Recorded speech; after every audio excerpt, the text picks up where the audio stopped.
Hello.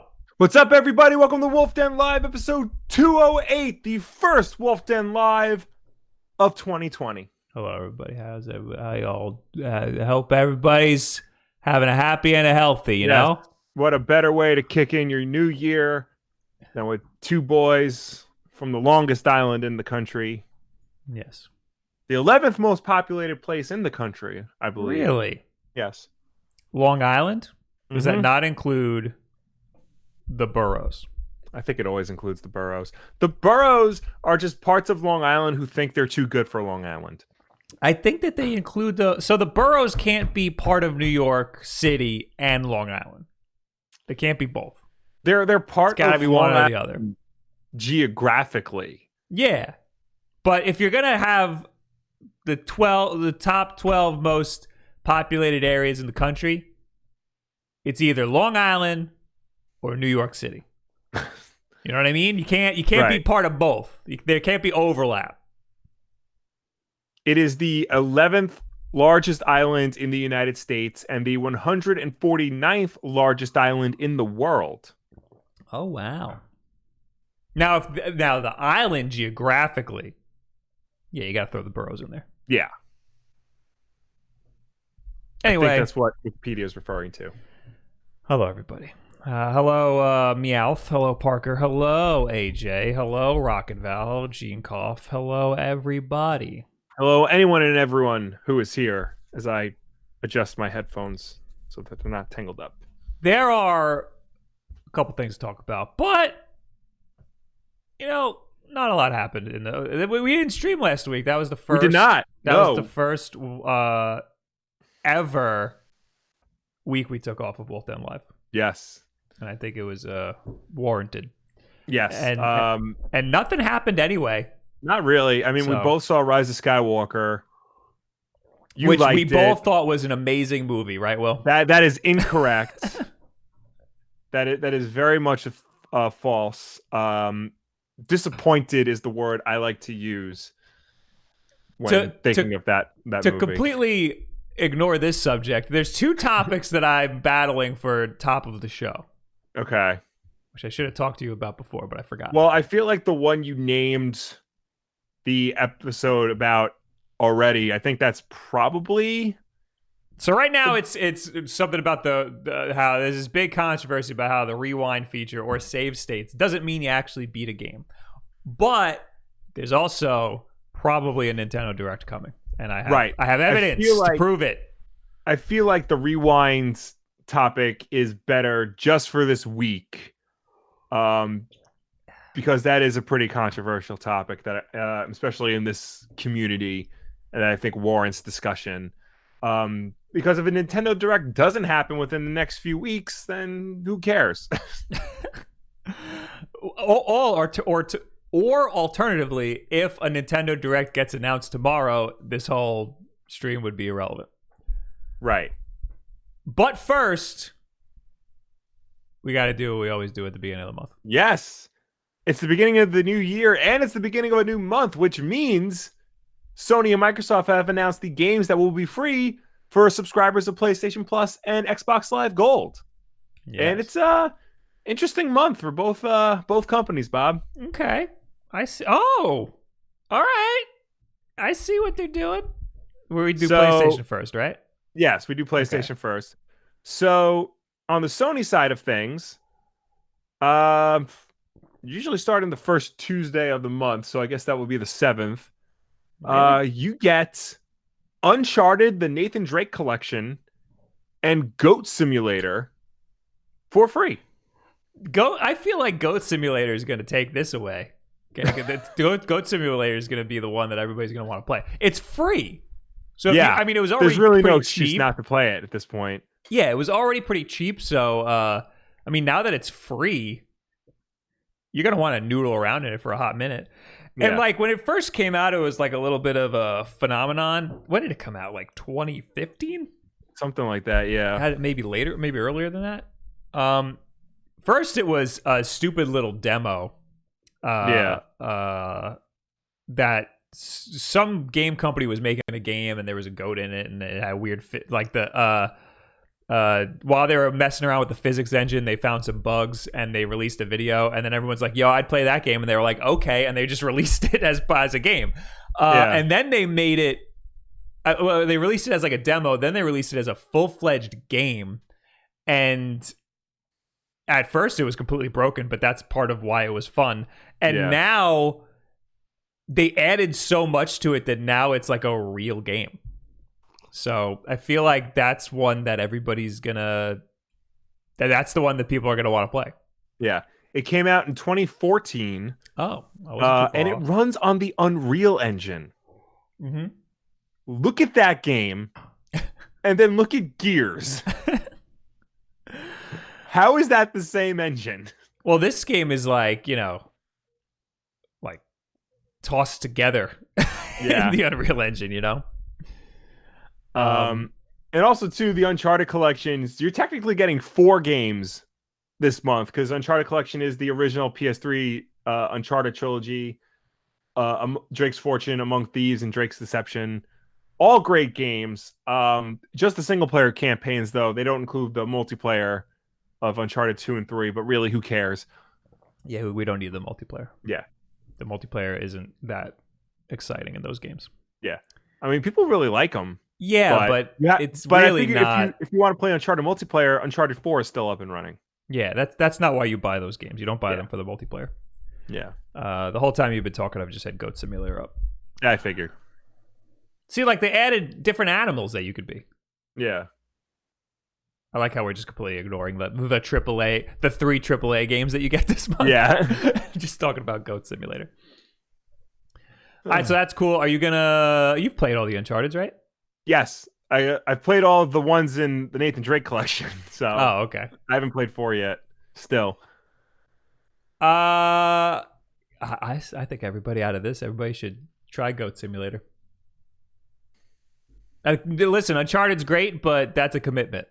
Yeah. Goat Simulator, no commitment. You jump in, play for 2 seconds, then you go, all right, I get it. then you get out. And that's it. They only have 2 now. Yeah. Okay. Well, technically 4 this month. True. Next.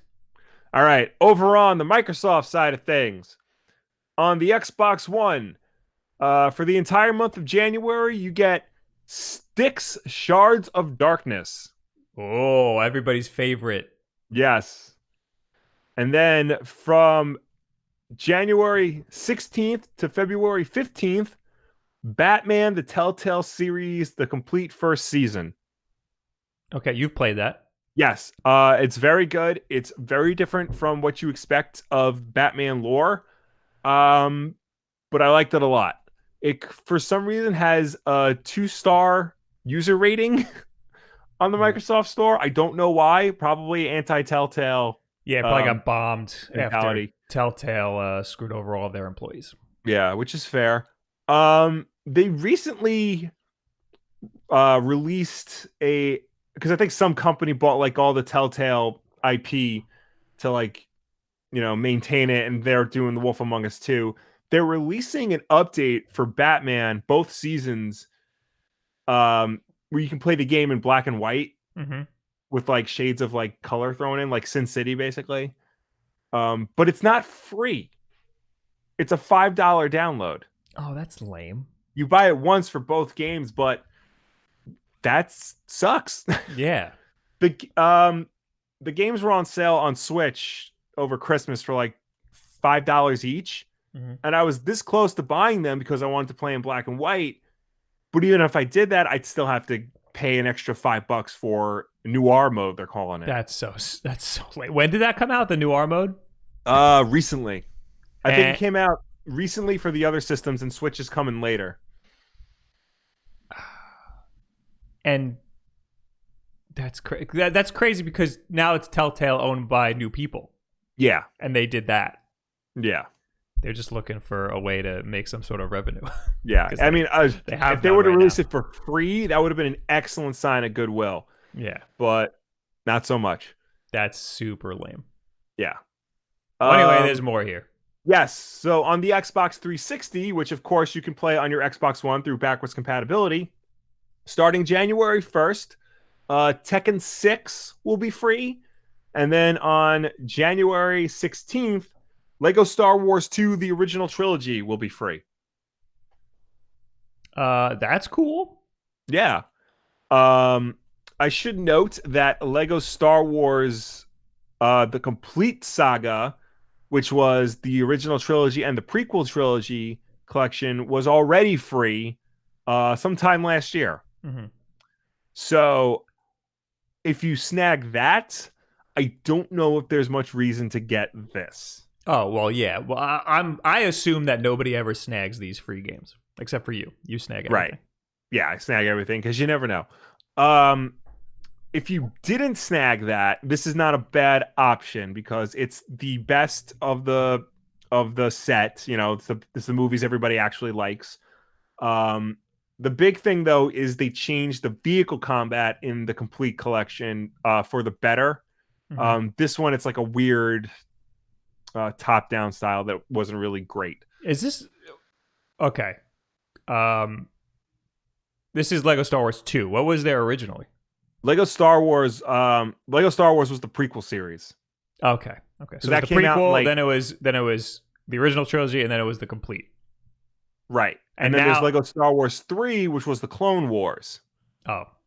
And yeah. And now there's the Skywalker saga coming out this year. Correct. Sometime. Yes. Okay, cool. Sometime this year. Yeah. Goat Simulator wins all of this. Probably. Hands down, without a doubt, Goat Simulator wins the whole thing. And I'm not even trolling. I legit think that out of all of these, that's the most interesting one for people to play.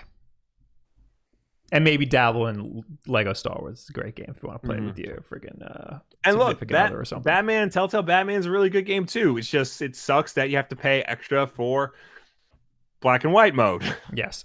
Essentially.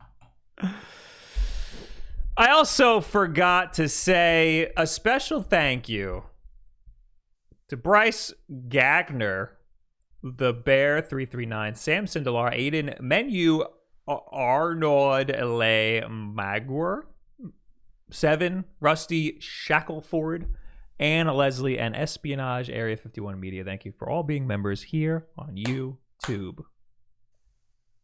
If you become a member here on YouTube, for some reason, it lumps all the renewals together at once. So that's why I read them at the beginning of the show. If you are a member here and I didn't read your name, it'll probably happen next week. Anyway, looks like our dad's in the chat going nuts over there, causing a whole stir. He's trying to get people to go watch that video he was in Tokyo. Again. Watch it 14 times. Oh, look at that. We got a super chat too, and I forgot to mute these. We got Monkey with $6.63. Would love to stay, but it's 1 a.m. here in London, and I pulled an all-nighter for New Year's. I'll definitely catch up with the VOD overall. Hope you guys have a fun stream. Happy New Year. Happy New Year. To you, Monkey. Yeah, I was up very late, and then I woke up very late. So I'm ready to go, baby. I did not wake up late. I woke up early to get breakfast with my in-laws. And then I took a great nap. Who has breakfast on New Year's Day? Normal people and crazy people. Normal people and crazy people? Yeah. I don't think you can overlap those two. You'd be surprised. You can tell the difference because the crazy people are still dressed in their pajamas in the diner. Oh, yes. Yes. Well, those are people who did not sleep. Yeah. All right. Well, anyway, now we can talk about whether or not it's cheating if you use the rewind feature. So let's talk. I don't know why this became a thing, but it blew up on Twitter from this guy, Mike Matei. I don't know who he is. Yeah, Mike Matei. Mike Matei is basically the Will Wulff of Cinemassacre. So there's the angry video game nerd, and then there's Mike Matei is like assistant, his best friend, helps out a lot. They the made number 2 guy at Cinemassacre. They even made a video about his tweet.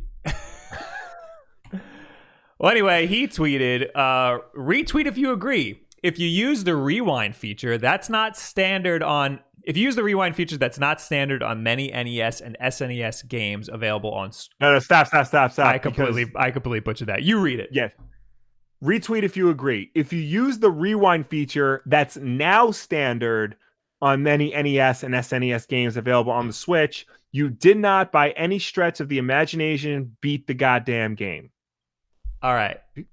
He followed up. Apparently, some people took my last tweet as me telling them how to play their game, even though that wasn't even remotely related to what I was saying. If you want to use the replay feature, that's fine. There's a huge difference between beating a game and using replay. So this to me sounds like a response to people or to somebody who was like, "Oh yeah, Ninja Gaiden, yeah, I beat that game. Yeah, that game I beat it on Nintendo Switch Online. Yeah, it was really good." And then you go, "Did you use the rewind feature?" And then they went, "Yeah." And then it's like, "Well, then you use cheat codes, basically." You know what I mean? Like it's somebody. Right. It sounds like he's responding to a particular person who bragged about beating a game, or said it like as if he deserves some sort of clout. Yeah. But had a crutch.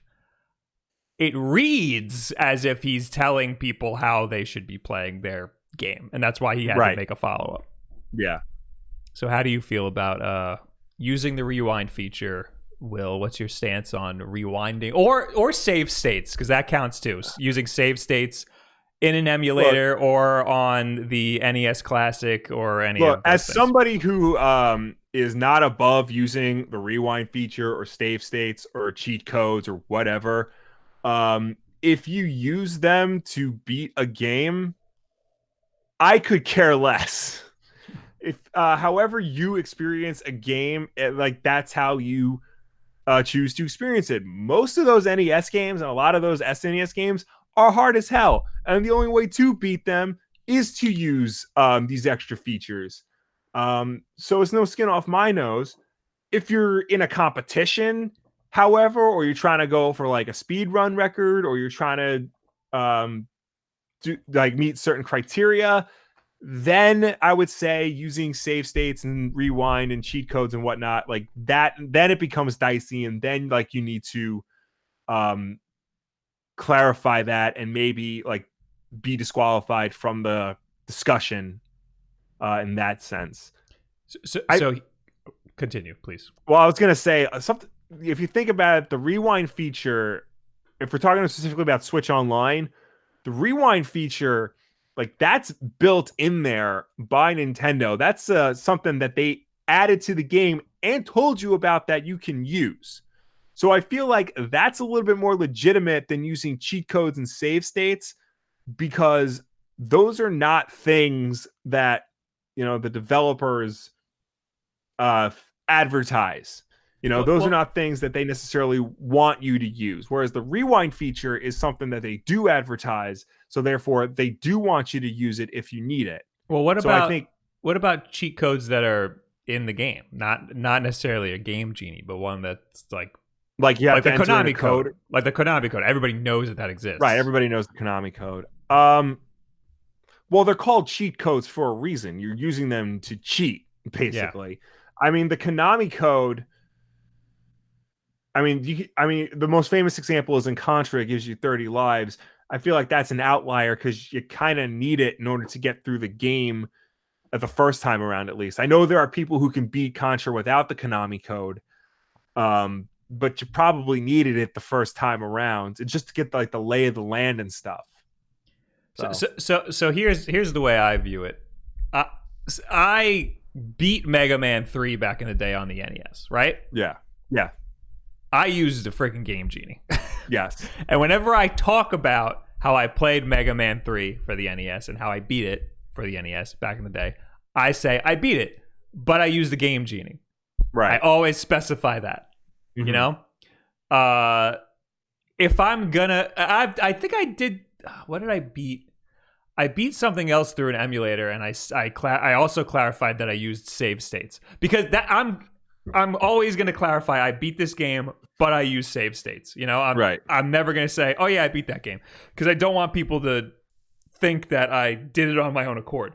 There's also some games that it's just easier to use save states because it saves you time, not necessarily like it helps you too much. It's just that I know I can get through this part. It's just annoying to have to do all of that again. You know what I mean? Yeah. But still, I would still clarify that I use save states. When I was playing through Super Mario World on Twitch recently, the whole chat was mad that I wasn't using the rewind feature. Really? And I was like, no, I want to beat it legit because I've never 100%ed Super Mario World, so I want to do it legit. And I want to be able to say that I did it, without using save states. When I played through Pokemon Yellow on Twitch, I would use save states as a backup, but I never used it as like a crutch or like a rewind. One time I accidentally hit quick load and it cost me about an hour and a half, and that was very upsetting. But anyway, my point is, it's okay to play the game however you want. I used to use Game Genie for some games. I still use save states for some games because I don't care. Ninja Gaiden's hard as hell. I'm going to use save states for that. I used the special version too when I was practicing for that NES tournament, just so you can just start at the end of the game. There's nothing wrong with playing the game however you want. However, don't be bragging about beating the game if you're using save states. You got to clarify that you use the save states. That's my point of view. I feel like it's less about like, don't be bragging about beating the game using save states and rewind. It's more so don't shame people who beat the game using rewind and save states and whatnot, because not everybody's as good as you. I mean, some people want to experience a game as easily as possible, and not everybody, can beat Sonic 2 blindfolded while just listening to the audio and timing their jumps that way. Well, back in the day, like these days, beating a game isn't really like a feat. Like you don't go to the schoolyard and go, "Oh, I beat that game. Yeah, it was great." No.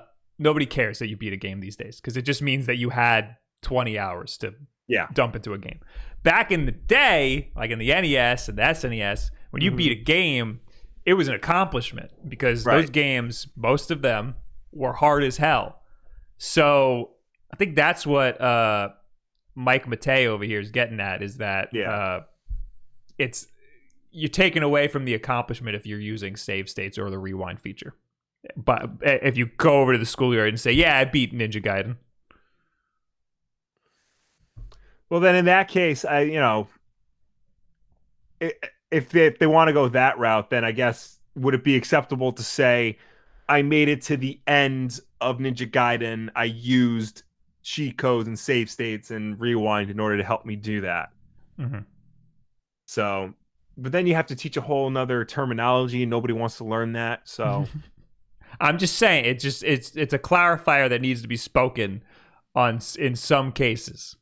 Yeah. So I get what he's getting at, but at the same time, it's a little abrasive because it's really not that big of a deal if somebody wants to use save states. You know what I mean? Yeah.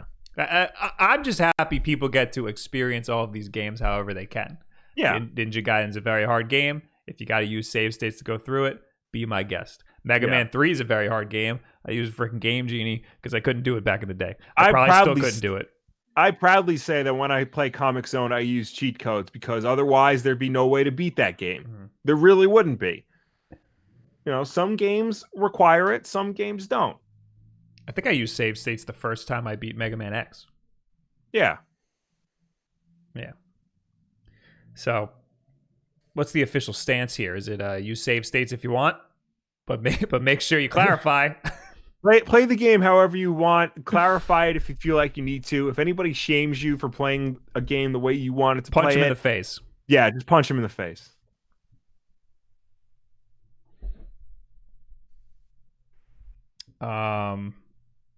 Dan Kaz in the chat says, it's about bragging. It's also about lying to yourself, not being willing to be challenged, not overcoming adversity, lacking perseverance. This man thinks there's like a pot of gold at the end of Ninja Gaiden. That's a little much. but we're also just kind of assuming that this conversation was brought up because somebody bragged about beating a really hard game. Yeah. It could also just be Mike Matei over here just beating Ninja Gaiden himself or something, or Contra, and then being like, other people use save states and they say they beat the game, and just making up a whole bunch of garbage. So it could literally be anything. We're just, I guess, introducing some scenarios where it could be one way and some scenarios where it could be the other way.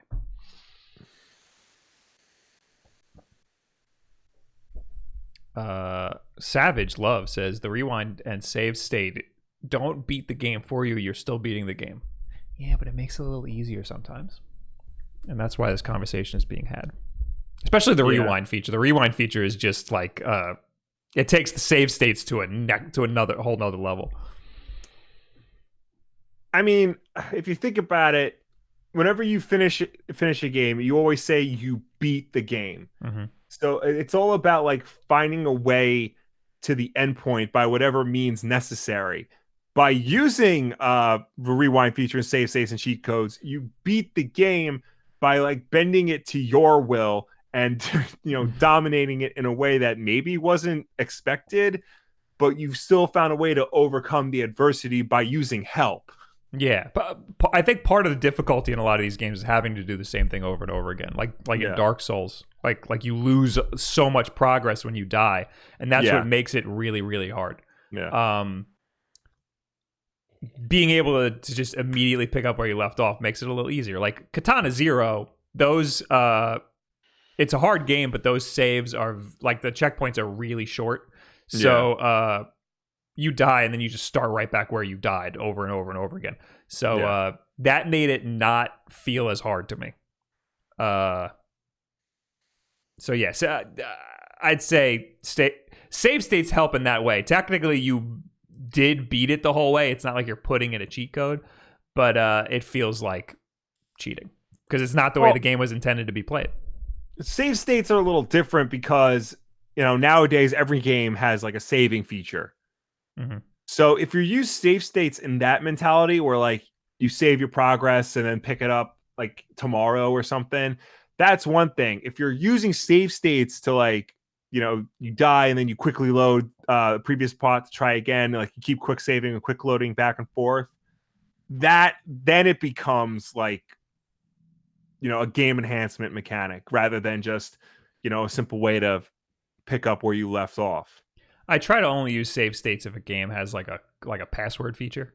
Yeah. Otherwise, I want to play the game exactly how it was intended. Or, I mean, if a game's really hard and I just don't care, I'll use save states. Sometimes you just got to do what you got to do. The Video Punks with $2 brings up a very good point.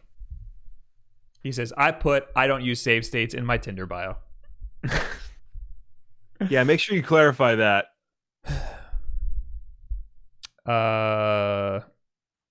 Thomas Vizar says, does there need to be a clarification on how many times you used rewind/save state? Like if you only used it once or twice? No, if you used it once, you're cheating immediately.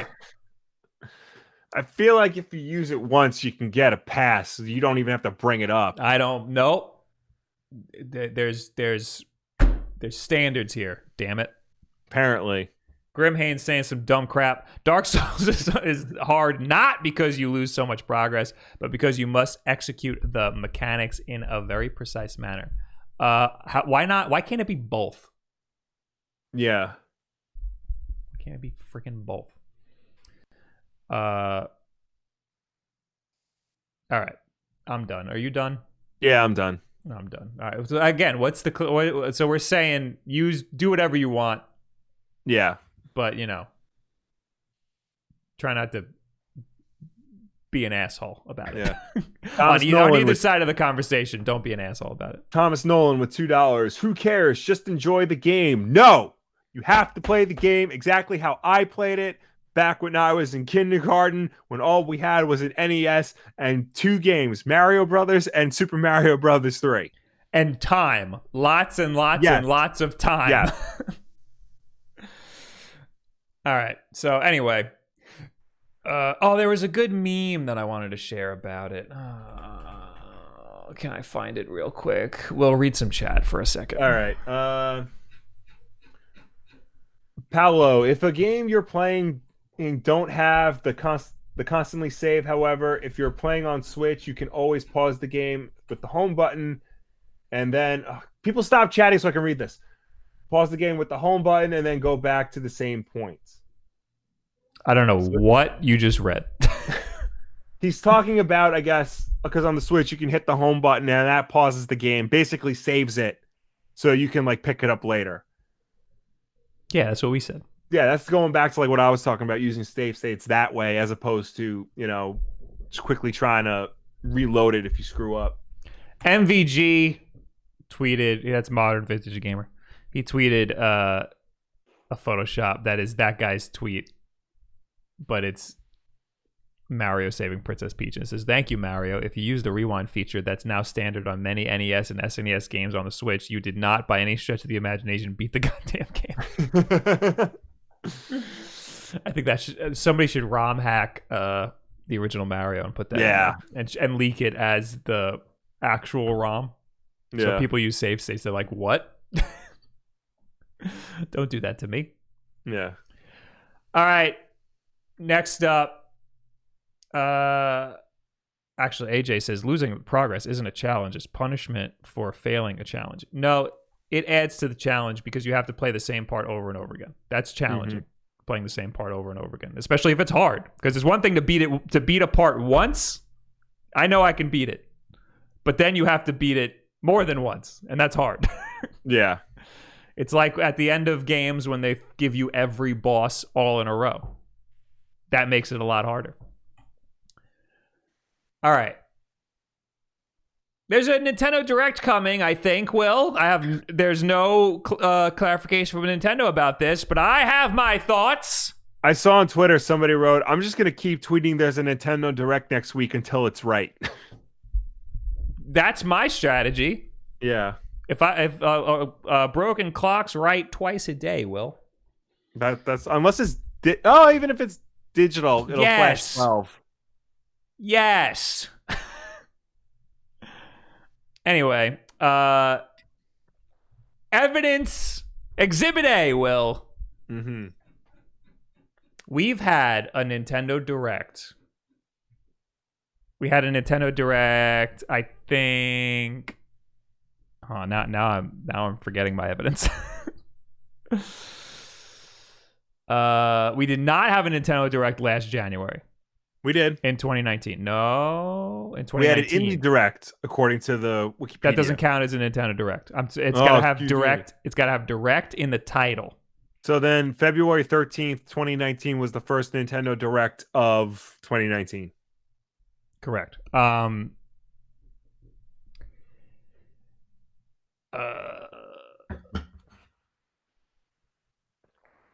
my God, we didn't have one in 2017 either. Well, my evidence is going out the window. All right, I got more. Don't worry, I got evidence. All right, so we've had a Nintendo Direct every single November. Okay. Since 2013. Okay. Except for 2019. So from 2013. So Nintendo Directs started. No, I'm sorry. Nintendo Direct started in 2011. Right. From 2012. No. My. What are you trying to say? I'm falling apart here, Will. I think I was right the first time. Okay, so November 2013, all the way up until November 2018, we've always had Nintendo Directs every single November. And in total, in every year that a Nintendo Direct, that since the inception of Nintendo Directs, we've either had a Nintendo Direct in November or December, except for 2019. We haven't had a Nintendo Direct since September of 2019. Okay. So we're way overdue for a Nintendo Direct. We did have an Indie World presentation in December, but that doesn't count. It doesn't count. That doesn't count as a Nintendo Direct. So what I'm saying is we're due for a Nintendo Direct. And we've had Nintendo Directs in January before. It's been a while though, because a lot of times it sneaks up in early February. The last January one, we had a mini Direct in 2018. Mm-hmm. 2017, I don't think we had one. Oh, we had a Nintendo Switch presentation That's not a Nintendo Direct. Oh no, we had Fire Emblem. We had a Fire Emblem Direct, and we had a Nintendo Switch hardware presentation. So this is part of why I think it's coming. It's happening in January. We're overdue for one. We haven't had one since September, and we always get one in November or December, and we did not get one at all. Right. So that's why I think we're due for one. But also, this is according to the most reliable news source, Go Nintendo, that we learned last time is definitely the most reliable news source. Whose source is a tweet again. This is a tweet from Yu Kami, who says GameStop system doing its usual pre-direct new SKU listing. So apparently GameStop has a bunch of new Nintendo Switch SKUs. They just dumped them all, but they all say release date December 31st, 2019. Right. Which is weird. You would think it would be 2020. I mean, that might just be like an internal thing when they got the SKU in. Yeah, maybe. Well, yeah, it must have been yesterday. Because when is Tokyo Mirage Sessions coming out? Because they have that listed as 117. Yeah, no, that seems right. No, well, those are all legit. The ones that are at the bottom there are legit. Right. It's the ones that say available SKU, NSW, Nintendo Switch. Those are the ones that are going to be announced at a Nintendo Direct sometime soon, we think. Right. Also, these three that don't say Nintendo Direct, you bet your damn ass those are 3DS games, Will. Bet your damn ass. Did we even get a 3DS game released last year? Yeah. I don't know what, but we definitely did. This is Nintendo, Will. You know that they can't give up on the 3DS. Right.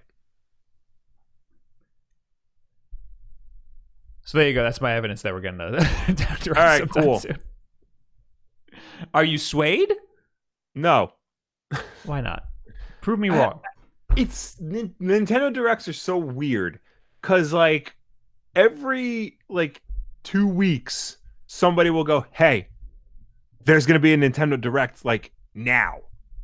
And like everybody like huddles around the computer and waits for the Nintendo Direct, and then nothing happens. And then in another 2 weeks, everyone's like, hey, we're about due for a Nintendo Direct like now. So like and then rinse and repeat until Nintendo Direct actually happens within those 2 weeks where nobody's waiting for a Nintendo Direct. I was sure we were getting one in December. Yeah.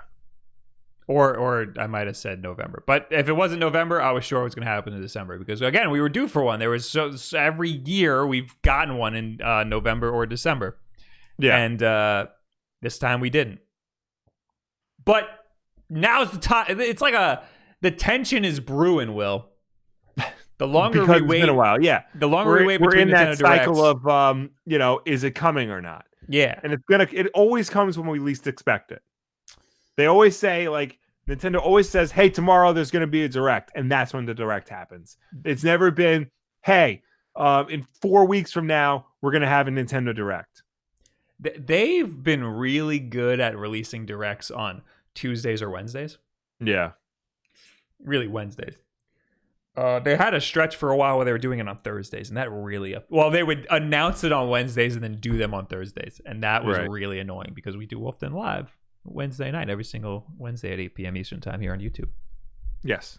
So that ruined our show, but hopefully they keep that trend up. It's possible tomorrow we'll wake up and they'll be like, by the way, Nintendo Direct right now, and they just drop a bunch of stuff. Also, it's possible they do this sometimes too. They just dump stuff on Twitter. They'll just dump a bunch of announcements out on Twitter. And just completely forego a Nintendo Direct. But no, I think that they've got to be brewing some sort of presentation, especially because we got a bunch of stuff coming out this year that they got to talk about. We do. There's no denying that. It's just, when the Direct comes, I don't think, it'll come when it comes. I just feel like, Me too. Everybody's wrong about whenever they speculate, like we're going to get it soon. It's a lot later than that. People want to know most about the new Legend of Zelda, Breath of the Wild 2, whatever that's going to be called, and Metroid Prime 4. Oh, yeah. But I don't think if we get a Nintendo Direct, I don't think we're going to hear anything about those games. Speaking of which, heavy hitters with $10. If and when the Direct does happen, what games are most likely to be showcased, if at all? Breath of the Wild 2, Prime 4, Bayonetta 3, or a Splatoon-related title? So I think of all of those, I think Bayonetta 3 has the most potential to be talked about. Yeah, we haven't really seen anything since the reveal, and I feel like that would be the one to come out soonest out of them all. Yeah, and Platinum had a good year with Astral Chain. Yeah. There was a tease of a new Splatoon coming out in 2020. Mm-hmm. I don't remember exactly. It was like a tweet or something. All of these articles that I keep finding about it are absolute garbage. Yeah. Express.co is trash. Newsweek? No, this isn't it. Marina and Pearl are missing, so people think there's a new Splatoon coming out. No, that wasn't. Somebody tweeted something. It was like a. It said it was something about. Oh, it must have been the official Splatoon account. I think tweeted something that had like 2020 in it and said something like "Keep your eyes peeled for 2020." Yeah. I don't know. I can't find it. But yeah, it's possible we're getting some Splatoon stuff this year. Which I mean, we're a little overdue for some Splatoon. Oh yeah, definitely. Yeah, when did the last one come out? And the last Splatoon 2 was kind of just like Splatoon. The last one, that was a Switch launch title, wasn't it? Yeah, it came out that year. It came out that year. Yeah, it came out like a few months after the Switch came out, like during the summer that year. But yeah, that game was just kind of Splatoon 1, but on the Switch. So yeah, I mean, Splatoon 3, like with a complete overhaul, I could see that coming out sometime this year. Yeah. But yeah, Bayonetta 3, I think of all of those, Bayonetta 3 is something that we would hear about in a Direct coming very soon. Breath of the Wild 2 and Prime 4 are the ones that people really want to hear about, but I think that's going to be a little further away, at least in terms of any news or announcements coming out of them. Mm-hmm. Also, we got Animal Crossing coming out soon. And we don't have that much information on it. Mm-hmm. We're getting like, I mean, we know what it's going to be about and stuff. We know what's going to be in it through some trailers that we've seen already. But we're due for like a big like dump of information on it. Yeah. Grimhane says it was a happy 2020 tweet with which had "Save our salmon" hidden in the waves of the water. That's what it was. It was a tweet, and yeah, it had like a. Splatoon JP. Oh, there it is, right there. Here you go. Read this, Will. You can't even see it. No, I can't see it. Also, it's all in Japanese. The Google Translate says, "How are you all? Some may be leisurely rest, as you say, while others may be busy. It seems that Kuma-san Shokai is also looking for a part-time job early on New Year's Day. I hope you come to Shibaki at the beginning of the new year. Thank you again this year." And it's just a 2020 picture. Right. And then the top tweet is somebody found "Save our salmon," and it's in English. Interesting. And then they also tweeted, "At first glance, it looks like a squid SOS, but there are all SOS, save our salmons, save salmon. Theory for salmon, Kuma-san Shokai." All right, I don't know what any of that means. I'm not a Splatoon person. Right. I'm not a Squid Kid. So yeah, I wouldn't be surprised if we got some Splatoon stuff. We also got another super chat from Matthew Roman. $5. Did you guys watch The Witcher on Netflix? I thought it was good considering getting into the game now. Should I get it on Switch or a different platform? If I have you not play, started watching The Witcher, but I've heard it's very good. everybody keeps talking about it. Yeah. I don't really think I want to see it. I believe that it's really good. I'm probably not going to see it either. I mean, I might watch an episode, but probably not soon. The clips that I've seen look awesome. I'm still not done with The Mandalorian, and that's the one that I care most about. That was a good ending. And I'm just not into fantasy stuff, you know? Yeah. Aren't you not into fantasy stuff either? Yeah, no, I'm the same. I mean, I'm willing to give it a shot, but I don't care enough, I guess is what I'm trying to say. Yeah. Yeah. No, I that's what I'm also saying. Yeah. As in terms of what platform you should get it on, if you play the Switch the most, get it on Switch. Yeah. I mean, it's a low resolution, but you're not even going to notice. It's a low resolution, but it still runs fine. It still plays fine. It's still the same game. Yeah. Only get it on a different console if you absolutely care about like dynamic lighting and crap like that. And if you own a Switch, you probably don't. Yeah. I'm sure it's just fine on the Switch. It's an amazing game too. I mean, it came out a long time ago, so right.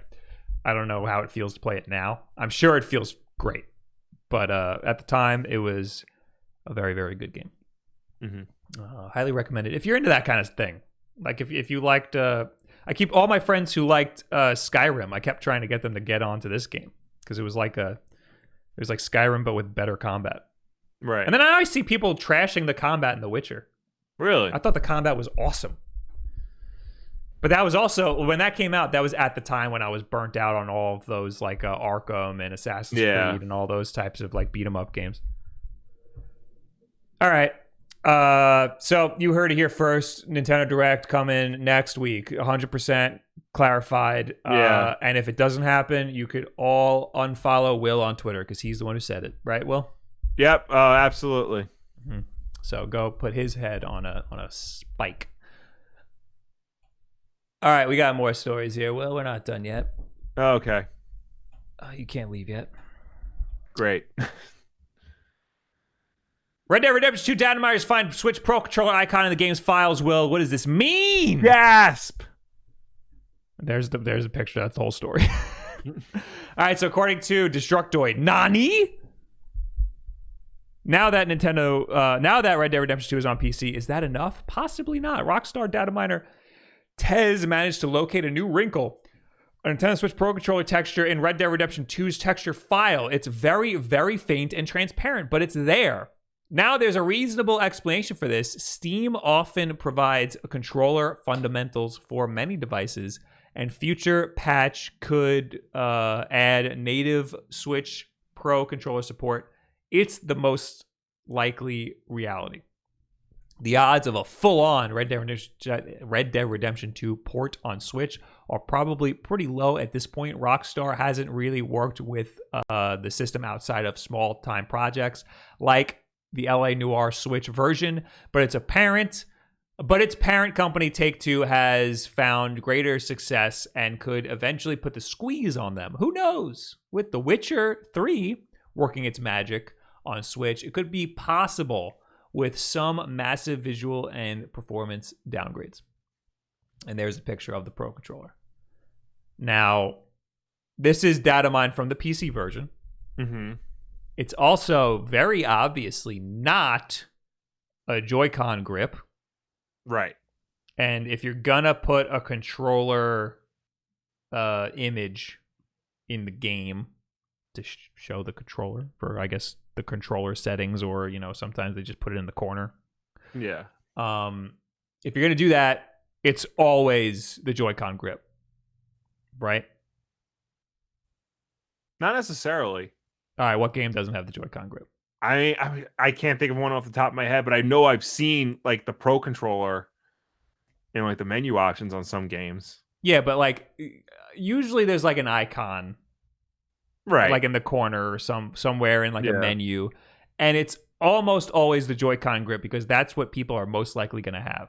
Maybe if Right. you have a Pro Controller, It'll switch to the Pro Controller, but why wouldn't the Joy-Con grip be in the files also? Right. Because most people are going to have the Joy-Con grip and be playing it with the Joy-Con grip. Well, is what I'm saying. If they found this image on the PC, I feel like more people are going to be playing PC games with the Switch Pro controller if they're going to use that Nintendo controller than they would Joy-Con grip, because the Switch Pro controller is more like a regular controller that you can connect to a PC easily, and people do that. Whereas the Joy-Con grip is technically two controllers mashed together. That's the answer. The answer is that this is just in case you want to plug a Pro controller into your PC and play the PC version of Red Dead Redemption 2 with a Pro controller. Right. I don't think this has anything to do with a Switch port of Red Dead Redemption 2. No, however, I'm not ruling out a Switch port of Red Dead Redemption 2. I think that that's a possibility in the future.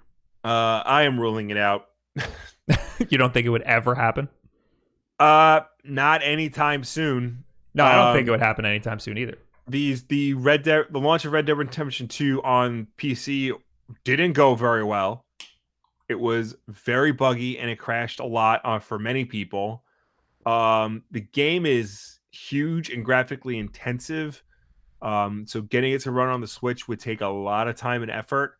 Also, too, Rockstar, these past few generations, have never launched like one of their big titles on a Nintendo platform, along with PlayStation, Xbox, and PC even. Mm-hmm.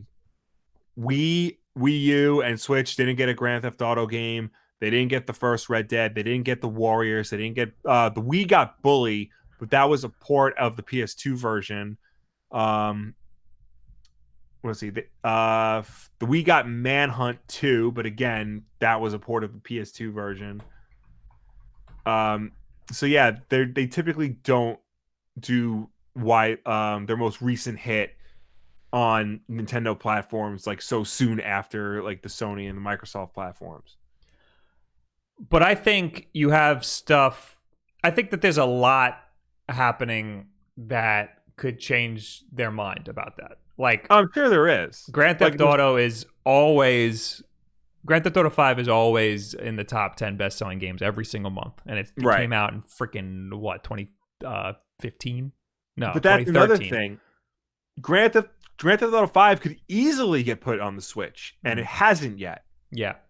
So if they're not willing to put that game, which they put on every major platform, they're not willing to put that on the Switch. They're probably not willing to put their most recent title, their most recent and biggest hit, on the Switch. I think one of the biggest reasons they would abstain from putting Grand Theft Auto on the Switch is that the online is trash.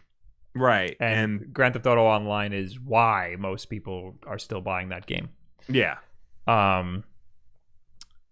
I think that you have stuff like The Witcher coming out on the Switch, and that proves that you could basically put freaking anything on the Switch. Yeah, well, there are a lot of games that Doom, but also The Witcher is doing Mortal Kombat even. I don't know if the Switch port of The Witcher is doing very well, but because of the show, the whole game is selling an insane amount, and it hasn't even been re-released anywhere except for the Switch. Right. It's just the version that came out years ago is skyrocketing to the top of the charts because of the show. I think people who play a game like that, they would want to play something like Red Dead Redemption. Mm-hmm. I think that if they put Red Dead Redemption 2 on the Switch, it would sell a whole butt ton. I'm sure it will. But I don't think that it's going to happen it might not even happen this generation, honestly. If they don't put GTA 5 on the Switch, you're not going to see Red Dead Redemption 2 on the Switch. That's the thing, is that Red Dead Redemption 2 isn't as focused as online as Grand Theft Auto was. Right. So that's why I think Red Dead Redemption has more of a shot to be on the Switch than Grand Theft Auto does. But no, you're right that Rockstar doesn't really care. They put LA Noire down as a test, and who knows what they're going to do with that information. Yeah. But I'm not ruling it out. I think that there's a chance. I'm saying there's a chance. Anyway, we got a super chat from Hayes, who donated $5. It's not about beating the game. It's the friends we make along the way. That's so true. I only make enemies when I play games. Well, yeah, you do.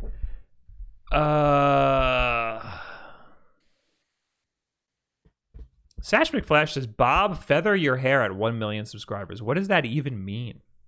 Does he want you to do like an 80s style Farrah Fawcett type hairdo? I'm looking up Google images of feathered hair. Is it this? I think that is a picture of Farrah Fawcett. I think that's one of the first things that comes up in Google images. I gotta wait for the stream to catch up because I can't see it. I still don't know what it means. There's a lot of people who just put feathers in their hair.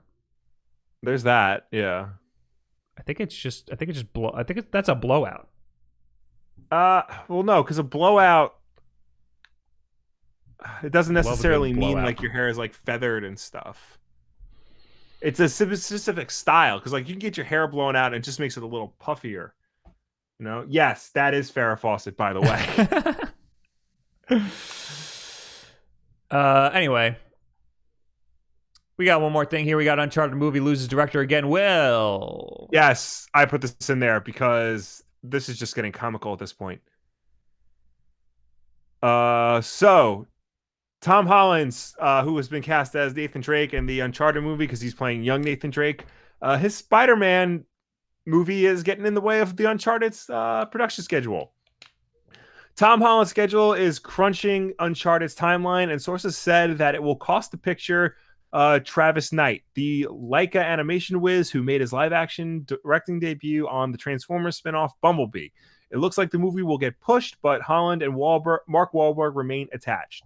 Sources said Sony still intends to move forward with the film with a new director and a new release date on Uncharted, an action-adventure based on the top-selling PlayStation video game series created by Naughty Dog and published by PlayStation. The current draft of the screenplay is by Rafi Judkins and the Iron Man team of Art Markham and Matt Holloway. So basically, Travis Knight is now the 6th director to be attached to and then leave the Uncharted movie. And the Uncharted movie began life. I have this on a separate page. Okay. It began life in 2008.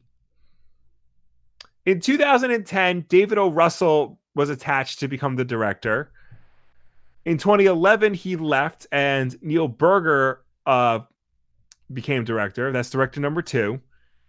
2012, Neil Berger leaves. 2014, Seth Gordon is hired to direct. 2015, Gordon leaves. 2016, Joe Carnahan rewrites the script and Sean Levy becomes director. 2018, Sean Levy leaves. 2019, Dan Trachtenberg becomes director. And then Trachtenberg leaves in the same year. And then we got Travis Knight, who just left. Travis Knight did Bumblebee? Yeah. Was Mark Wahlberg in that? No, he was in the ones directed by Michael Bay. Oh. John Cena was in Bumblebee. I didn't know Mark Wahlberg was attached to an Uncharted movie. Well, it's funny because when David O. Russell was the director of Uncharted, he wanted Mark Wahlberg to play Drake. Okay. Which is a terrible idea. And then when David O. Russell left, Mark Wahlberg left the project too. But now the movie's been in development for so long. When they had hired him again, now he's cast as Sully. Oh, that's all right. I like that. That makes more sense. I'm cool with that. That's pretty cool. At first, I thought he was going to be Drake, and I was like, that sucks. Well, yeah. That sucks. But no, him being Sully, that'd be cool. Especially if they make him a little older. Would Tom Holland be young Nathan Drake or just straight up Nathan Drake? Because young Nathan Drake. So then who's going to be old Nathan? Is there not going to be an old Nathan Drake? I don't think there's going to be an old Nathan Drake. So he's just Nathan Drake. He's just a younger Nathan Drake. Correct. All right, this is going to be weird. I don't think there's a way that this could be good. No, no, not at all. It's been in development, like I said, for a really long time. They've gone through 6 directors. It's become comical at this point. Um, Also, too, the games are so movie-like already. To do an actual movie just feels redundant and dumb, Yeah. you know? Uh, Like, I don't see anything a movie can add to this franchise like the same way like a movie can add to a comic book property or another video game property, let's say. uh, do we know anything? I mean, I thought Uncharted 4 was the end of the franchise. And then Well, they they made have another game. well, they made another game that didn't star Drake. It starred Elena and no, not Elena. What the hell's her name? The I British don't chick. I don't remember. Yeah. I Chloe. that game Starred just Chloe. went right over my head. Yeah. Um I'm yeah, yeah, surprised they they have, even made that game because that's very unlike Naughty Dog to just take a game yeah. that they already made and then just uh like make a new game out of it. Yeah. You know? I guess it's kind of like their because it wasn't a full game. It was like a side story. It was like their version of Last of Us Left Behind. Yeah, but wasn't it a full $60 game? No. No, No, it was cheaper. So it was a DLC. It was glorified DLC. It came on a disc. You could buy a disc. Yeah, but it wasn't full price because it wasn't as long as Uncharted 4. Okay. Yeah. I thought it was $60 when it came out. No. But I knew it came on a disc. Yeah, yeah, you can buy it separately. You don't need Uncharted 4 to play it. Lost Legacy. Yeah. So it's somewhere between a sequel and DLC. Mm-hmm.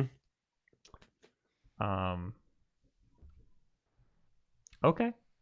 Was it $40? I'm trying to see where I could find what the launch price. Oh, I know where I can go. You ever use Camel? Yes, I was just gonna say. So this is a website where you can check the price of stuff on Amazon and go back forever. $40. Okay. In 2017. $40. 2017? Damn. Is that when it came out?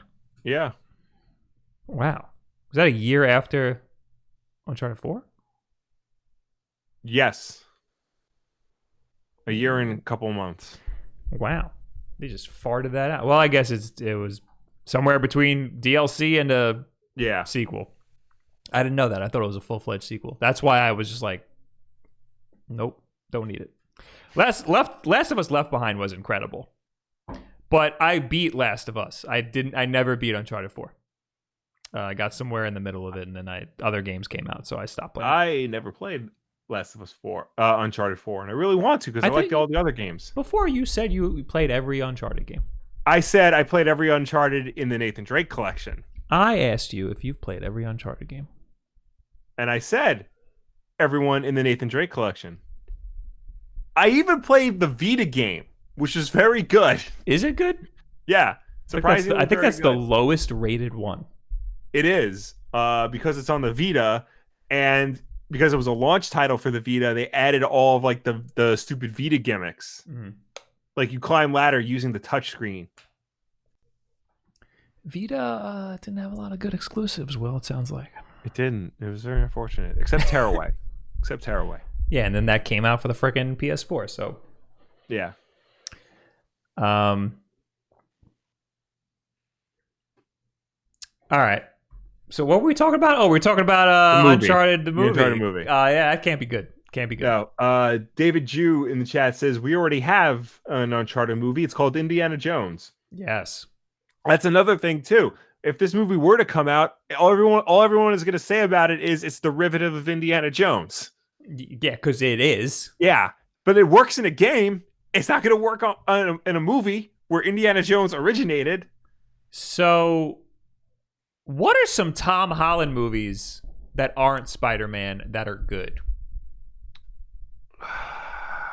Let me look up his.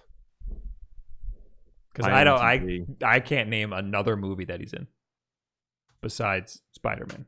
He Love so him I in Spider-Man. know Love the guy. I know he filmed a movie with Daisy Ridley, but it's had such a terrible production and post-production that it might not get released. All right. He's got a very unfortunate career. He does. I mean, very fortunate because he's doing amazing for himself. But he's got all these production problems that like blindside him. Yeah, I'm looking at his IMDb now. Have I heard of any of these movies? So people in the chat are going, none. Beat 'em ups. Hello. Look, it's like looking at here. Hey, Bob is in the chat. He's in like 5 animated movies this year. Oh yeah, he was in one with the birds, where all birds are cameras, right? Spies in Disguise, yes. where Will Smith turns into a pigeon. Yes. Tom Holland was in The Impossible, where a tsunami separates Naomi Watts and Ewan McGregor from each other. Okay. He was in what the hell? Wolf Hall, all about us when we were in middle school.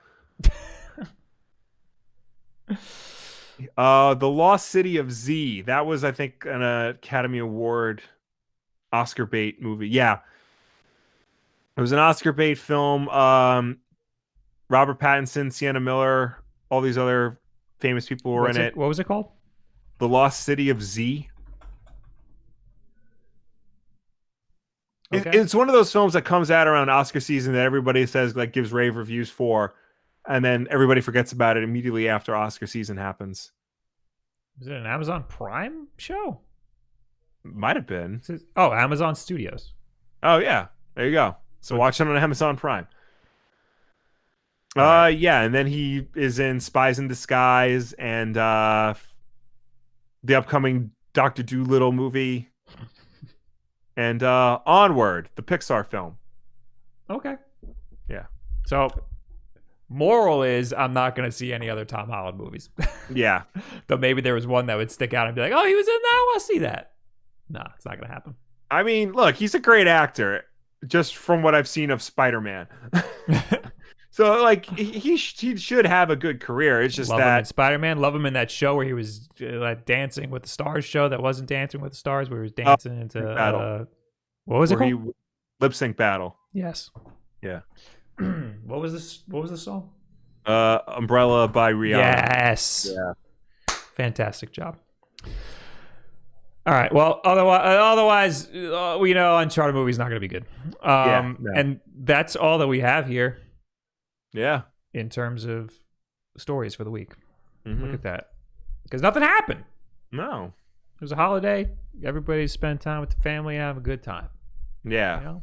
Did you have a good holiday, Will? I know you did because I was there. You were there for the Christmas part, yes. Anyway, we don't have any things to unbox. We do, but they're all at the post office and it's closed today. So, oopsies. That'll have to wait. I think I have that new the new BitBoy situation.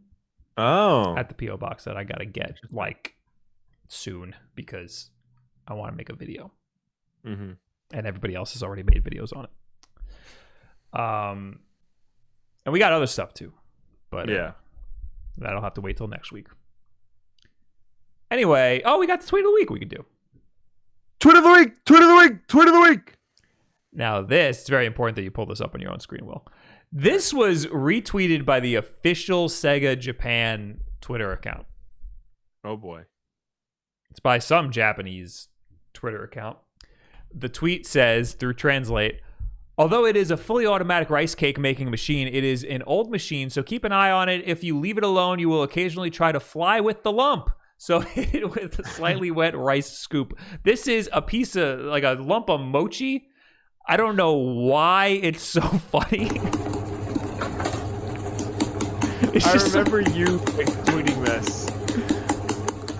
It's just, it's like a lump of mochi, just like, it looks like it's alive and running around a bowl, and somebody just slapping it with a thing. I don't know why it's funny. It's funny because it might fly away.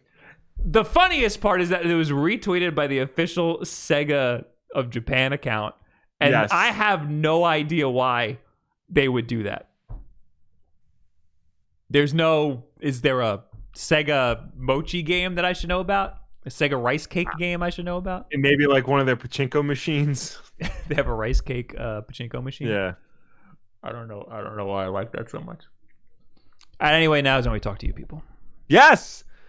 As always, you can reach us on Twitter using the hashtag Wulff Den Live. If you left a comment on last week's Wulff Den Live, this is the part of the show where we will finally answer you. And of course, ladies and gentlemen watching us at home, please start leaving your questions and comments because we will get to them when we are done with everyone else. Did I forget to tweet that we were live? Oh, no, I didn't. I did it. Yes. Okay. Oh, I have to pull up Discord. What do we usually? Oh, we usually do last week first. No. Well, Fred put last week first. It doesn't matter what Fred put first. If Fred told you to jump off a bridge, would you do it? Yeah, probably. Well, anyway, there's only one tweet using the hashtag Wulff Den Live, and it's to me, so screw you. From the Daniel Cutio. This is a perfect example of your love for Resident Evil 2 and how the rest of your friends felt about it on a recent episode of Wulff Den Live. And it's a Reddit link to a picture of Claire saying, "If I said I love you, would you say it back?"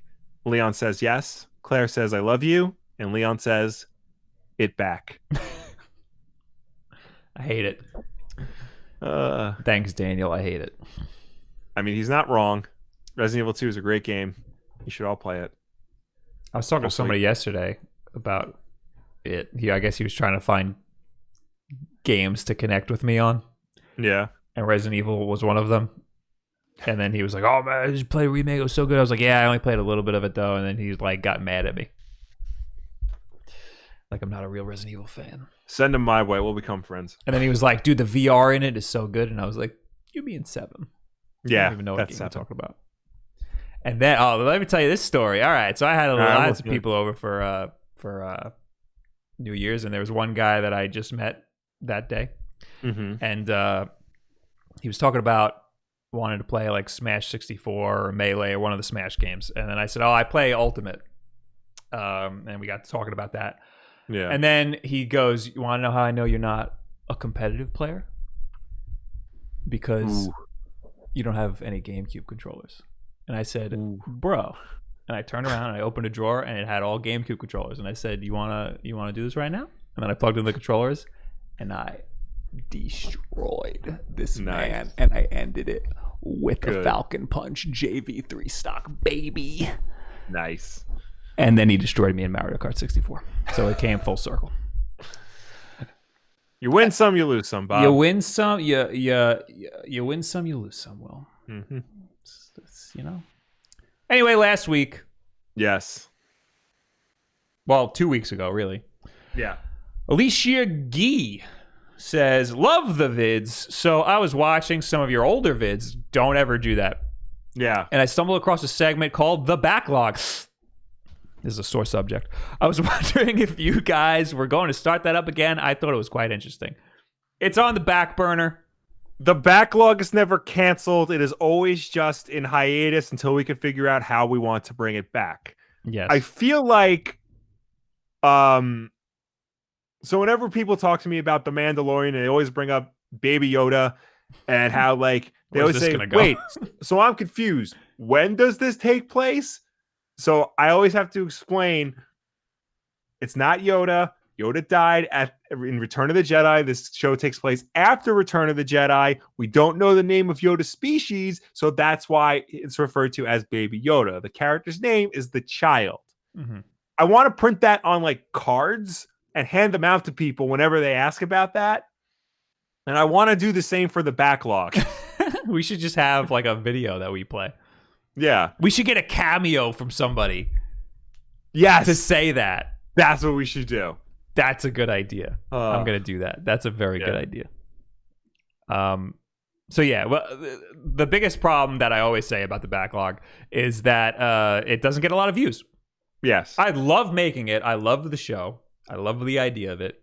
But unfortunately, it's not. I don't care about not getting a lot of views. If I upload a video and it doesn't get a lot of views, it's like, whatever, that sucks, whatever. Or if we have a show that, like the backlog, that doesn't get a lot of views, whatever. It's just that if we constantly upload a show that doesn't get any views, it really hurts the channel. YouTube values our content less if we get less views. YouTube goes, oh, this channel is dying, so just cut the head off, They won't serve our videos to as many people if we keep uploading content that people don't watch. That's why it's a problem to have a show that we like and a lot of our subscribers like, but don't watch. We always get really positive feedback on the backlog. It's just that the numbers aren't there. That's the problem.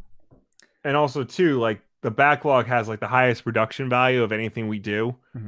So in order to put, like, that much work into something that A, doesn't get a lot of views, and B, could potentially, like, tank us in the algorithm, like, if we're going to do it, we want to do it right. But that's why I like doing the backlog. Because I like doing high production value stuff like that. Yeah. And it's not like it's like the biggest pain in the ass either. Like, it's high production value, but we can bang out like 10 episodes in a day, once we get all that stuff set up.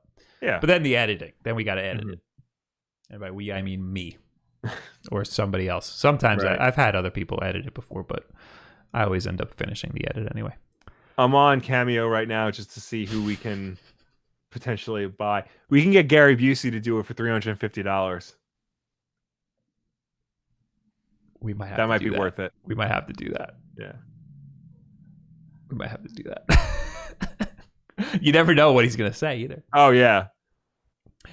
Anyway, we got Marcus Liberty, who said, I really prefer the show when it's just the Wulff Bros talking. Well, too bad. Sometimes there's going to be another person you got to deal with. Yeah. Sometimes we need more people. Sometimes we are not the expert on something, and we need somebody who is. I like having people on, but I used to feel like we need 2 extra people, not just a third person, because it's weird to have one person remote.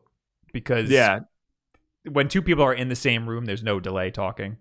But now we can do whatever we want. Yes.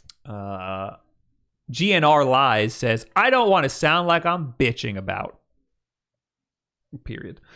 But if you all guys haven't played all the important games of the year, then don't discuss about it. I like the podcast, though. Well, we're not. That's the thing, is that we're talking about our favorite games of the year. Yes, the games we like to play. The games that we did play for the year and what we thought about them. If if you want somebody to talk about the best games of the year, then you got to go to IGN, buddy. I'm so sorry. And I'm going to let you in on a little secret. Even websites like that, like the individual reviewers don't play every game that comes out in the year. It's a conglomeration of like that's a word. All the different people's like opinions of what the best game of the year is coming together. And then they all come to a consensus, kind of like what we did on that episode. So that's a committee. Yeah. They do a committee voting on what the best game of the year is. Right. And not everybody on the committee plays every game that comes out in the year. But all of the people on that committee, it's their job to play games. So they've played a larger swath of games than all of us. Our job, I mean, we play a lot of games because it's part of our job, but it's not the whole of our job. Like they judge games. I make videos about video game hardware mostly. Yeah. I play games, but I don't play it in the same way that people who work at IGN do or people who work at GameSpot do, like they will sit at their desk and play a game in order to review it. I don't really do that. And part of that is because I never really reviewed games on this channel because people like that will get the game like 4 weeks early. And how am I supposed to compete with that? How am I supposed to make a review of a game that all of these other websites are getting so early? And I get it the day that all of the reviews are being published. Like, I can't review it that quickly. So that's why I've never really reviewed games. And that's why I don't focus on reviewing games. That was a long-winded answer for something I didn't really need to answer like that. Yunmei says, I have over 8,300 gold points. I think that's $83. Oh my God, that's where all my money went this year. You got to set it to automatically deduct from your points whenever you want to buy something. Yeah, especially with that much. I mean, it does already. Like, I'd never set anything, and it just automatically uses the gold points that I have. Mm-hmm. Christoph Skalski says, really liked your Game of the Year discussion. Personally, I wouldn't name Pokemon Sword Game of the Year, although I like it a lot. Mine would be either Katana Zero or Jedi Fallen Order. I respect that, because I also liked Katana Zero a lot. I have not played Jedi Fallen Order. I don't know if I'm going to go back to Jedi Fallen Order. You done? You're burnt out on it? I don't know. I don't think I will ever be able to give the time necessary to play that game. It is a commitment. Did you get it digitally? Yeah. Oh, you suck. Sorry. You suck. Sorry. Fred in the Discord says, Will, please don't jump off a bridge. So now I guess you can't, because he said so. All right, I won't. If Fred doesn't tell you to jump off a bridge, would you still do it? We'll see what happens. I miss Death Stranding. That's a game that I have to put time into. But you know what it is? My PS4 is in the other room now. It's not at my desk, and yeah, it's not as easy to just flick it on. Because that's a game that I like put on a podcast and play. Yeah. But yeah, that's like, I'd much rather play more Death Stranding than jump into another game like Jedi Fallen Order. Not that I don't want to play Jedi Fallen Order. I would love to play it. It's just, there's so many other games right now. I do have to start getting back into Pokemon. It's been a while, but last night I convinced more of my friends to play it. So I need to like get back on the bandwagon. I did the same thing last night. I had people very interested in it. Yeah. I had, one of my friends is already playing it, and like he's a little bit further than me. And then all my other friends are like, should I get it? And we're both like, yes, you should get it. Yeah, especially because you could all play together. Yeah. I have a couple of Pokemon plushies out in like the living room. Yeah. And somebody goes, I see you have Pikachu, but what are the other plushies you got over here? Mm-hmm. No, they said, what are the ones that aren't Pokemon? That's what they said. And I looked and I was like, they're all Pokemon.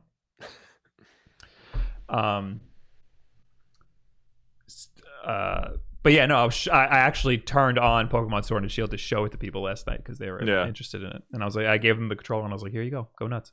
I finally beat the 8th gym, and now I'm like stoked about playing more Pokemon. Another reason why I don't jump into Death Stranding is because I got my Switch right here. I could just load up Pokemon or Smash Brothers. I don't need to. It's just so much easier to do that. Yeah. Or Mario Maker. I got too many games that I love playing that are not new games. All right, now we're in the real chat for real. Yeah. Before that, we got super chats. Super chats. Yes, I'm so sorry. Yes. We got Bryce Gagner. Yeah.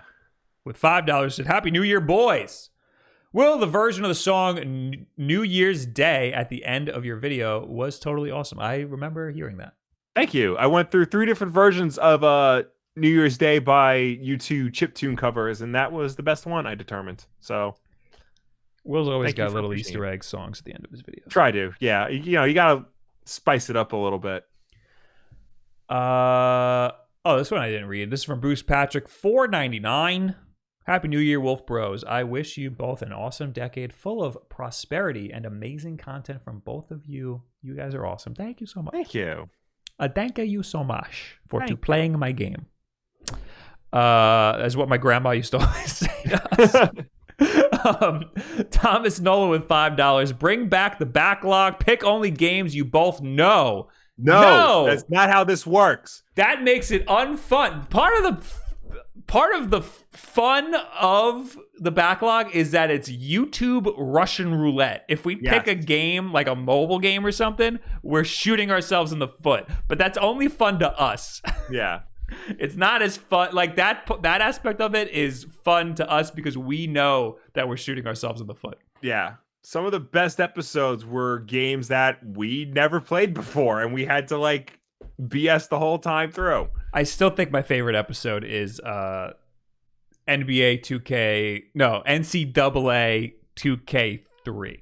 Yes. Or 2003. Honestly, I don't even know the name of the game, and we own it.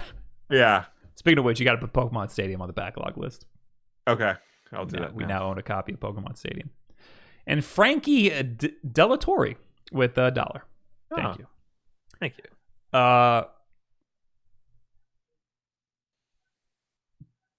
I thought we missed a super chat. We're good. All right, now we're in the actual chat. Mecha Dragon 101 says, it's so weird not seeing you two together anymore. Could you two just meet up during Wulff Den live streams? No, it's too much work. Yeah. It's a lot easier. I got to hop on a train, go all the way to Brooklyn, do it for 2 hours, get on a train, go all the way back. By the time I get home and edit the podcast and whatnot, it'll be 3 a.m, and I don't want to do that. Or I have to do the opposite. I don't want to do it either. We could meet in the middle, but that also sucks. Yeah. What we should do is both get a big, huge, obtrusive green screen, and we'll move the chairs into our own houses, and I'll green screen us into the exact same setup. It's not a bad idea. That's what we'll do. That's what we'll do for next time. I need to get you the friggin' mic stand. I ordered it. Don't worry about it. Good. I started waiting for you. Good. Well, that's the way you should do it anyway. You should live by your own rules, you know? Yeah. Also, you gotta do something about the blue light or whatever, or red, whatever color you want for the background. I don't, because I tried getting like color changing bulbs for my main light and it didn't work. So right now I just have like my regular filming lights and my desk light, which is also LED. The troubles of production, Will. Yeah. So I guess I'll look at like, cellophane wraps or whatever to put around my. I think that's what Dan has. Fibrostuna says backlog rules. Hello, Fibrostuna. Thank you. How you doing? Good to see you. Midas Magnazone says, speaking of mobile games, Bob, what do you think about Monument Valley? That is maybe the best mobile game I've ever played. Really? Yes. Pokemon Go is up there. Pokemon Go might be I don't know what the Monument Valley is top 3 without a doubt for sure. Best mobile game ever made. Everybody should play Monument Valley. It's a game that would work best on mobile, and it's just a genuinely well-made game. I only played the first one though. I know there's a newer one, but I haven't touched it. But no, I played a lot of Monument Valley back in the day because I was commuting at the time, so I played a decent amount of mobile games, and the Switch wasn't a thing yet. So I played mobile. The Switch would have been great because going through the tunnel, every day I would go onto the train knowing that I'm not going to have a signal for like the first 10 minutes on the train. So some mobile games require an internet connection. I don't think Monument Valley did, but Monument Valley, we don't have a backlog on Monument Valley, right? Let me check. I feel like I don't remember making one, but why do I feel like we were close to doing that? Maybe I mentioned it in a backlog video. Gene Koff says, Bob, what chapter are you on in Death Stranding? I am not far at all. I think I just got the bike.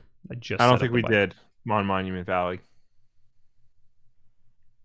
We did one on like Pocket Mortys. Yeah. We did one on Cut the Rope Magic. Yeah. Bob Jones says, yo, Bob, did you have any problems personally or any friends who had problems with the Switch Lite? Had so many replacements that Amazon said I couldn't get anymore. What problems? I have not had a problem. The only problem I have is that it's annoying to transfer my Pokemon save. So like I took it with me the other day, and I wanted to play some Pokemon, and I was like, oh wait, I forgot. I can't just download my save because Pokemon isn't part of the cloud save situation. Yeah.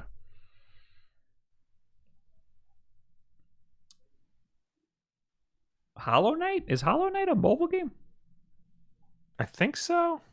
Give me 1 second, because I'm on the backlog list and I'm doing things. Did you get Red Dead Redemption 2 on Xbox? No, I got it on PlayStation. Okay. Because it was part of my PlayStation Pro video. Right. Hollow Knight is not on mobile. I don't know where I got that information from.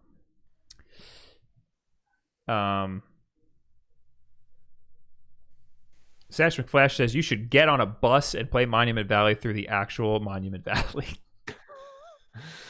That would be interesting, actually.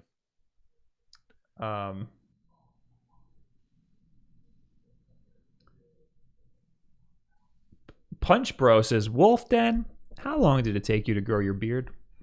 I haven't fully shaved my face since like high school, so that it took me that long.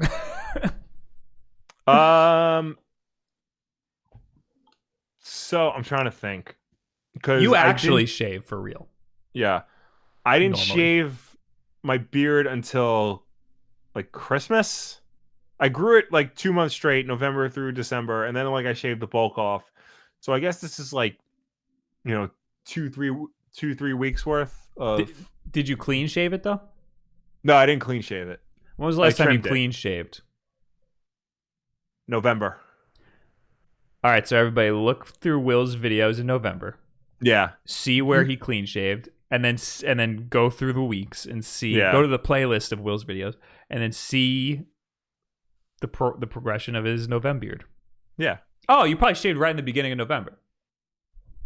Probably. Andy JC says, would you recommend Bomberman for the Switch? Is that a thing, or is he just saying Bomberman? Nah, he's just saying Bomberman. Yeah, man, best launch title of the Switch. Don't let anybody tell you otherwise. Not entirely correct, but also not entirely incorrect. I was gonna put this in my video about that N64 controller, because I feel like this game would be good to play with that N64 controller. With Bomberman R? Yeah. Because that's a game that should feel like an N64 game. Yeah. It's got fun multiplayer, Bomberman R. The single player, I guess, gets boring, but I had a good time with it. You can get it now for super cheap. So if you can find it pretty cheap, yeah, man, go for it. Right now it's on the eShop for $50. Get out of my damn face. Let's go to Amazon, baby. $50, man. What are you doing in my life? That's the problem with the eShop. Like $31 on Amazon. Who am I even? Yikes. I've seen it for literally $5. Hold on, I'm gonna go to Camel. You know what it is? It's other platforms. Because it was a game with gold ones. True. Yeah, released for other platforms later. Oh my god, dude. Oh no, okay. So yeah, it launched at 60, immediately dropped to 50.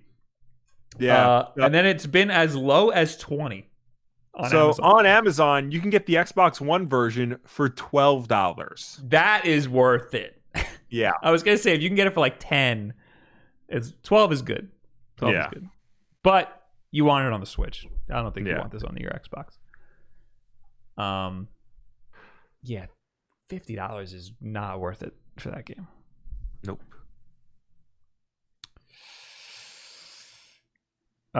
Super Sorrow says, are you guys going to have Angry Video Game Nerd on the show with you guys? That would be great.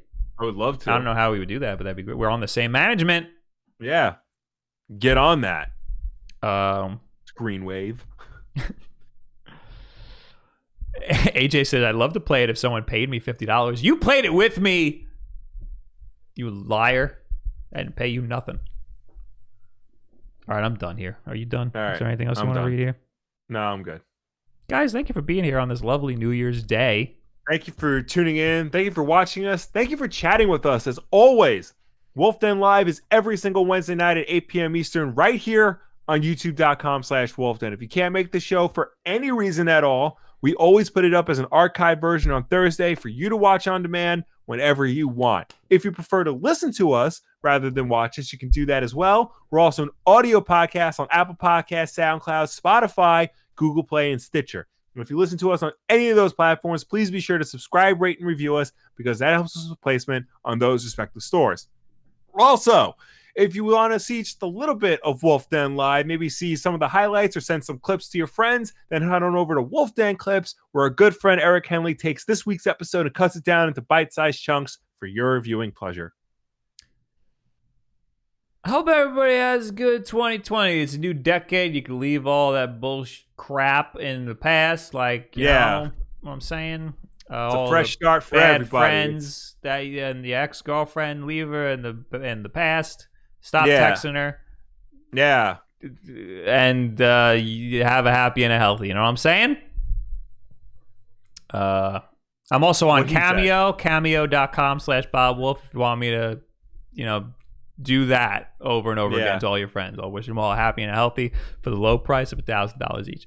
I'm gonna make my try. I will be on my OnlyFans page if you want to. It's just all hairy ass pics of Will. I will be making my triumphant return to Twitch tomorrow. Yay! I hope. I guess. I haven't been on Twitch in over a week because you know what? I deserve some me time. Yeah, holidays. But I'll be back. Thank you guys for being here. Thank you for watching. We'll see you all later. Go to twitch.tv/Wulff Den and click that little notification button. Do it here too. We need you to know about when we do live streams. Anyway, goodbye. Bye. Have a happy new year.